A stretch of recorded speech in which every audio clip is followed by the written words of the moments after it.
Step into a world where the line between reality and nightmare blurs, where every creak of the floorboard and whisper in the wind sends shivers down your spine. This is The Boogeyman. The first night we spent in the mansion, I thought I was imagining it, a faint whisper like someone murmuring just out of earshot. But as the days passed, the whispers grew louder, more insistent, as if the walls themselves were alive. My husband, Mark, dismissed it as the wind or the creaking of old pipes, but I knew better. The house was trying to tell me something. We had bought the mansion on a whim. It was a historic property, a sprawling Victorian estate nestled deep in the woods, far from the nearest town. The real estate agent had warned us that the house had been vacant for decades, but the price was too good to pass up. "It just needs a little love," she said with a forced smile. I should have known something was wrong when she refused to step inside during the tour. The first week was peaceful. We spent our days unpacking and exploring the house's many rooms. The mansion was beautiful, with high ceilings, intricate woodwork, and stained glass windows that cast colorful patterns on the floors. But there was something off about it, a coldness that lingered in the air even on the warmest days. Then the whispers began. At first they were faint, almost imperceptible. I'd hear them late at night when the house was quiet, or in the early morning, when the sunlight barely touched the windows. They sounded like fragments of sentences, words I couldn't quite make out. I told myself it was my imagination, but the whispers grew louder, more distinct, until I could no longer ignore them. One night as I lay in bed, I heard it clearly, a woman's voice, soft and trembling, saying, "Help me." I sat up, my heart pounding. Mark was asleep beside me, his breathing steady. I shook him awake. "Did you hear that?" I asked. "Hear what?" he mumbled, half asleep. "The voice, it said, 'Help me.'" Mark sighed and rolled over. "It's just the house settling. Go back to sleep." But I couldn't sleep. The voice stayed with me, echoing in my mind. The next day I decided to investigate. I started in the library, a dusty room filled with old books and faded portraits. As I ran my fingers along the spines of the books, I felt a sudden chill. The whispers returned, louder this time, coming from all around me. "Find me," the voice said. "Please find me." Stumbled back, my heart racing. That's when I noticed it, a loose floorboard beneath the rug. I pried it open and found a small, leather-bound journal hidden inside. The pages were yellowed and brittle, but the handwriting was still legible. It belonged to a woman named Eleanor, the wife of the mansion's original owner. As I read the journal, a chilling story unfolded. Eleanor had been trapped in an abusive marriage. Her husband, a wealthy businessman, had isolated her in the mansion, cutting her off from the outside world. She wrote about the whispers she heard, the feeling of being watched, and her growing fear that the house itself was alive. The final entry was dated the day she disappeared. "I can't take it anymore," she wrote. "The walls are closing in. I hear them calling to me. If anyone finds this, please help me. I'm in the walls." I slammed the journal shut, my hands trembling. The whispers returned, louder and more urgent. "Find me," they pleaded. "I'm still here." I showed the journal to Mark, but he brushed it off as an old ghost story. "It's just a journal," he said. "Don't let it freak you out." But I couldn't let it go. That night I followed the whispers to the basement, a dark, damp space filled with cobwebs and forgotten furniture. The air was thick with the smell of mildew, and the whispers grew louder as I descended the stairs. In the corner of the room I noticed a crack in the wall, a hidden door, barely visible in the dim light. My hands shook as I pushed it open. Inside was a small hidden room. The walls were covered in scratches as if someone had tried to claw their way out. In the center of the room was a pile of bones, still dressed in the tattered remains of a Victorian-era gown. "Thank you," the whispers said, softer now. "I'm free." I screamed and ran back upstairs, but when I told Mark what I'd found, he didn't believe me. "You're letting your imagination run wild," he said. "There's nothing down there." But the next morning, the basement door was locked and the key was missing. The whispers stopped, but the house felt different, heavier, as if it were watching us. Mark started acting strange too. He would stare at the walls for hours, muttering to himself. One night I woke up to find him standing at the foot of the bed, his eyes blank, his voice cold. "The walls are calling," he said. "They want me to join them." I tried to shake him awake, but he pushed me away and walked downstairs. I followed him to the basement, where he stood in front of the hidden door, his hand on the knob. "Mark, don't!" I screamed. He turned to me, his eyes filled with tears. "I can't stop them," he said. "They're too loud." Before I could stop him, he opened the door and stepped inside. The door slammed shut behind him, and I heard the lock click into place. I pounded on the door, screaming his name, but there was no answer. The next day I called the police, but they found nothing. The hidden room was empty, as if it had never existed. Mark was gone, and the house was silent. Too silent. I moved out the next week, but I still hear the whispers sometimes late at night. They're faint, but I know what they're saying. Find me. I should have known something was wrong when the mirror didn't show my reflection at first. But when it finally appeared, it wasn't me. It was something else, something wearing my face.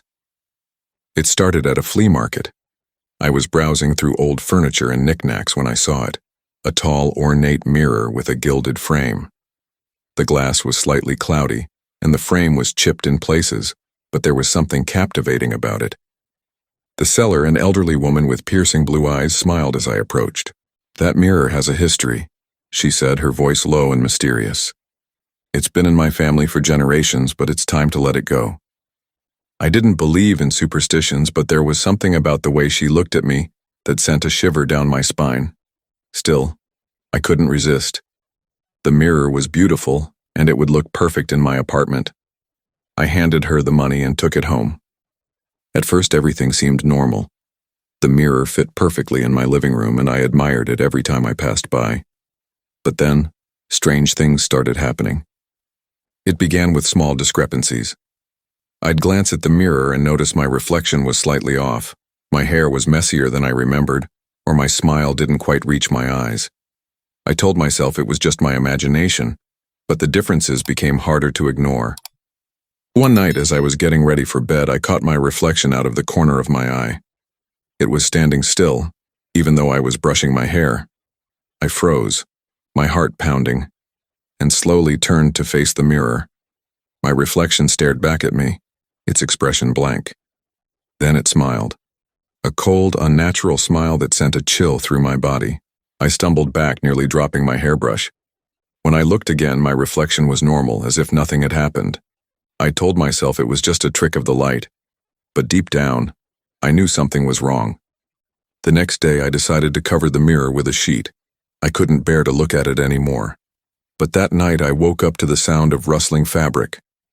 I sat up in bed, my heart racing, and saw the sheet lying on the floor. The mirror was uncovered, and my reflection was staring at me, its eyes wide and unblinking.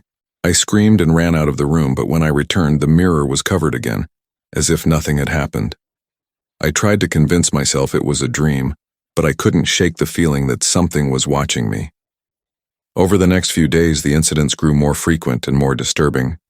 My reflection would move on its own, mimicking my actions a few seconds late. Sometimes it would do things I hadn't done, like wave at me when I was standing still or point at something behind me.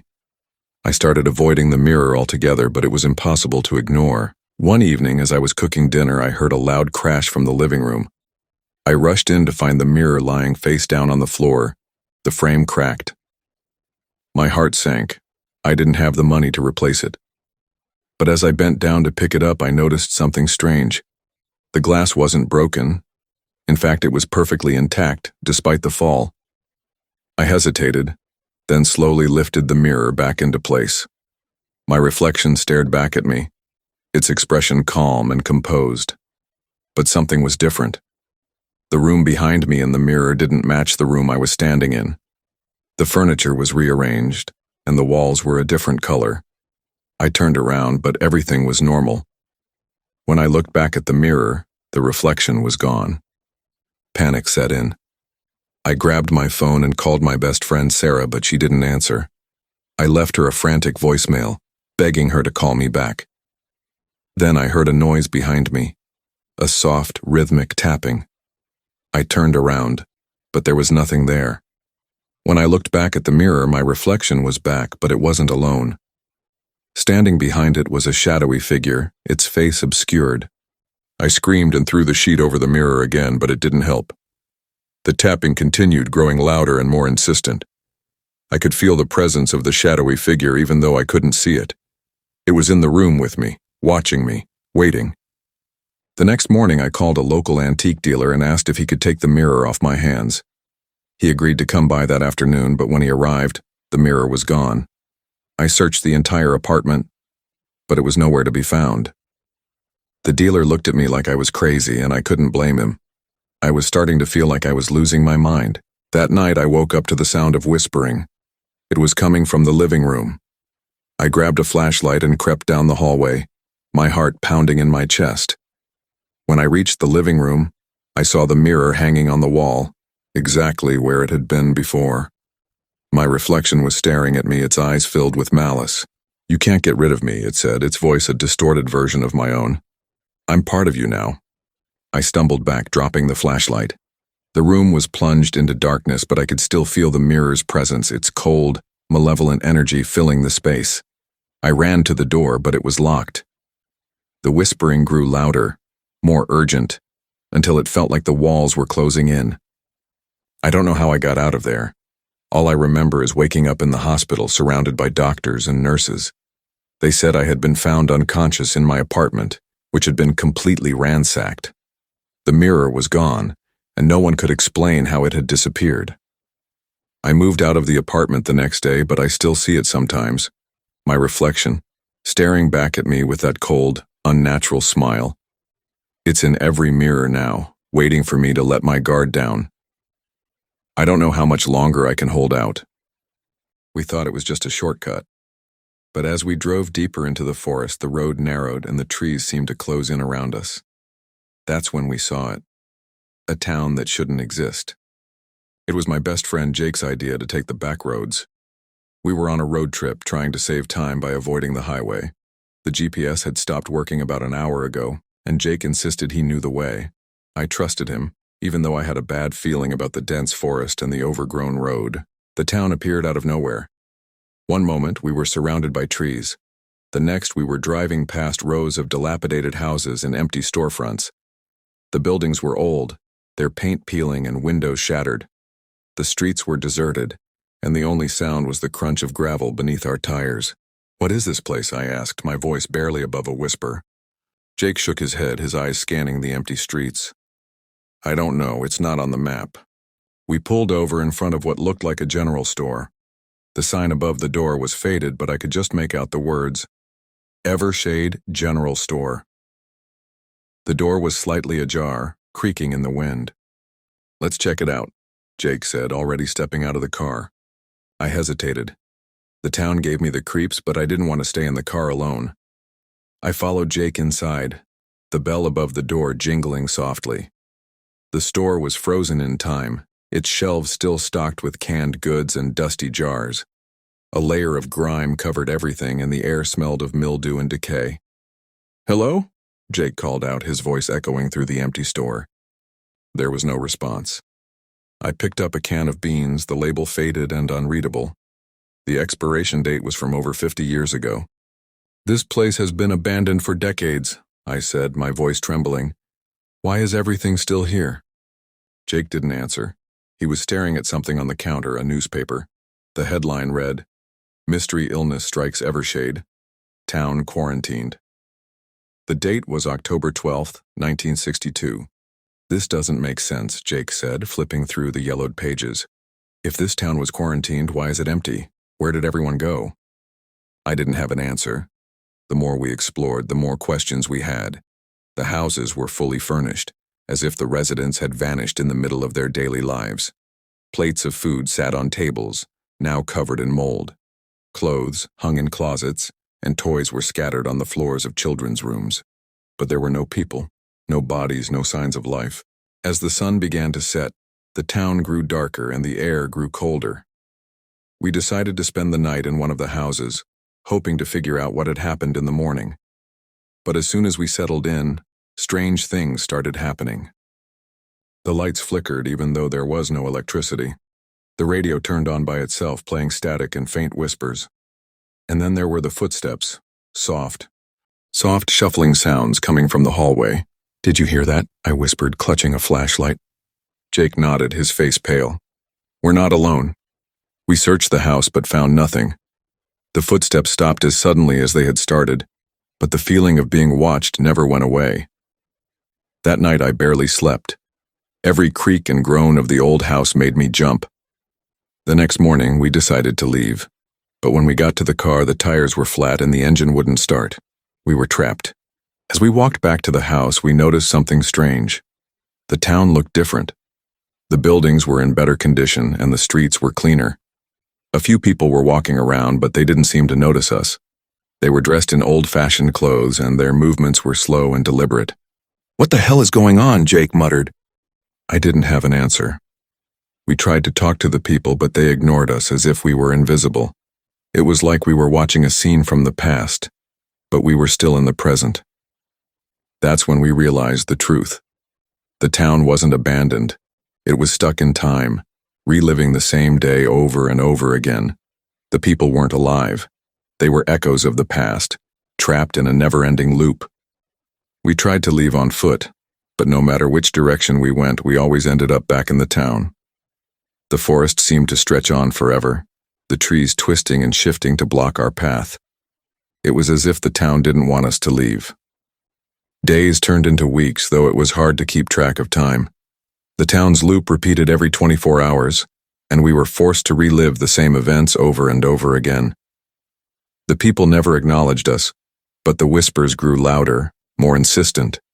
They wanted us to join them. One night as we sat in the house, Jake turned to me, his eyes hollow and distant. "What if we can't leave?" he said. "What if we're stuck here forever?" I didn't want to believe it, but deep down I knew he was right. The town was alive and it had claimed us. We were part of its loop now, just like the others. The last thing I remember is the sound of the radio turning on, the static drowning out Jake's voice. When I woke up, I was alone. Jake was gone, and the town was empty again.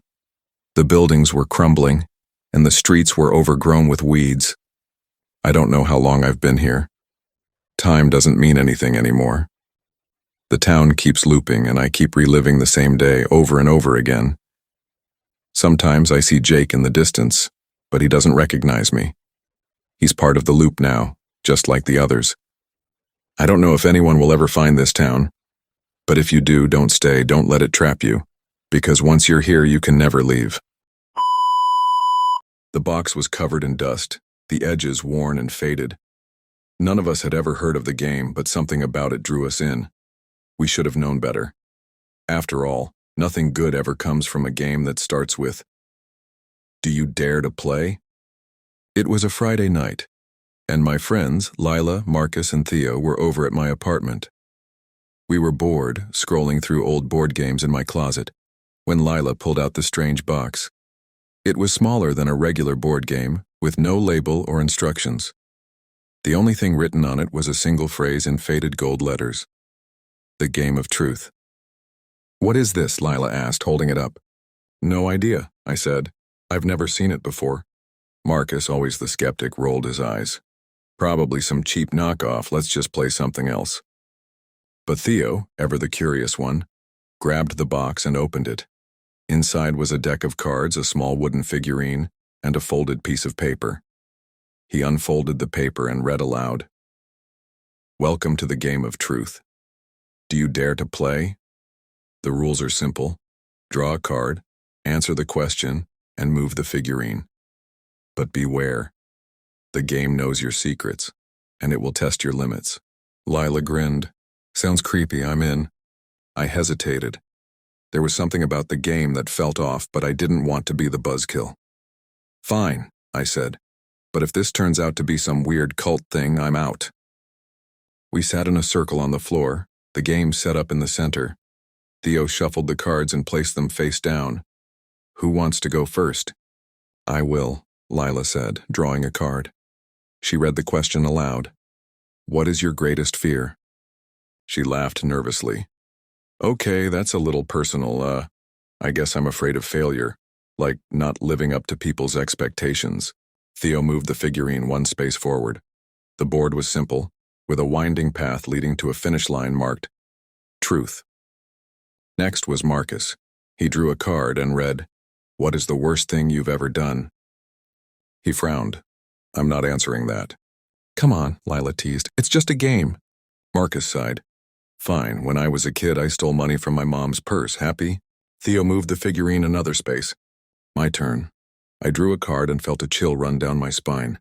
The question was, what are you hiding from your friends? I glanced at the others, my heart racing.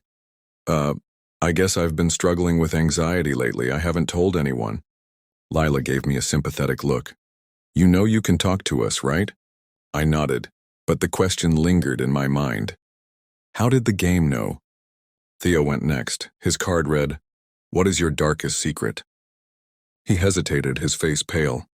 I can't answer that." "You have to," Lila said. "Those are the rules."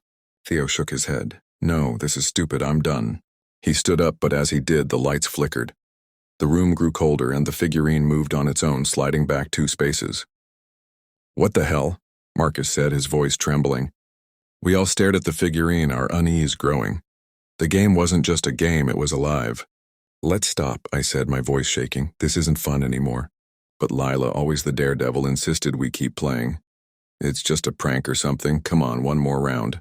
Reluctantly, we agreed. Lila drew a card and read, "What would you do to survive?"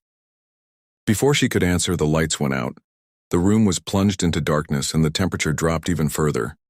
I could hear my friends' panicked breaths, but I couldn't see them. Then a voice, deep and guttural, spoke from the darkness. "Answer the question." Lila screamed, "I don't know, I'd do whatever it takes." The lights flickered back on and the figurine moved 3 spaces forward. But something was different. Lila's face was pale, her eyes wide with fear. "Did you hear that?" she whispered. We all nodded, too terrified to speak. Marcus drew the next card. His hands were shaking as he read, "Who do you blame for your unhappiness?" He didn't answer. Instead, he threw the card down and stood up. "I'm out, this is insane." But as he turned to leave, the door slammed shut. The figurine moved back 5 spaces and the voice spoke again. "You cannot leave until the game is finished." We were trapped. Theo went next. His card read, "What do you regret the most?"